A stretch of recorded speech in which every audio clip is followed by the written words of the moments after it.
Hi friends, అందరు బాగున్నారా? First చెప్పాల్సింది హ్యాపీ సండే అందరికీ. ఇవాళ సండే, హ్యాపీ సండే. అందరూ బాగుండాలి, అందరూ ఉండాలి. ప్లస్ ఫ్రెండ్స్, మీ షాపింగ్, అందరు షాపింగ్ అయిపోయిందా?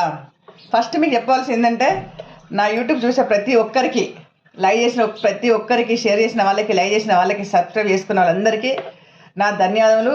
ప్లస్ థ్యాంక్స్ సరిపోదు మీకు, కానీ మీ వల్ల నాకు అనుకున్న దానికంటే నాకు లైక్స్ ఎక్కువ వస్తున్నాయి, వ్యూస్ ఎక్కువ వస్తున్నాయి. నేను అనుకున్న దానికంటే ఎక్కువ వస్తున్నాయి. అసలు అట్లా అనుకోలేదు ఇన్ని వస్తాయని, దానికంటే ఎక్కువ వస్తున్నాయి. చాలా చాలా చాలా థ్యాంక్స్ ఫ్రెండ్స్ అందరికీ. ఇవాళ సండే మీ షాపింగ్ అయిపోయింది ఫ్రెండ్స్ అందరిది. ఏమేమి కొన్నారు నాకు కామెంట్ బాక్స్ చెప్పగలరు. నేనైతే షాపింగ్ చేసుకోలేదు ఫ్రెండ్స్. ఇంకా ఇవాళ మామయ్య బియ్యం ఇస్తున్నాము. కత్తి చేతిలో కత్తి ఉంది అనుకుంటుందా? కాదు, మామయ్య బియ్యం ఇస్తున్నాము. కర్రీ ఇవాళ స్పెషల్ ఏంటంటే చికెను, మటను, బీరకాయ కర్రీ. బీరకాయ ఎందుకు అనుకుంటున్నా, బీరకాయ కూర మా సారుకు తినరు ఎక్కువ, ఎక్కువ నీసు వస్తువులు తినరు. అందుకని ప్రత్యేకించి బీరకాయ కర్రీ వండుతున్నా. Okay friends, bye bye, see you. అందరూ బాగుండాలి, అందులో నేను ఉండాలి. Okay friends, bye.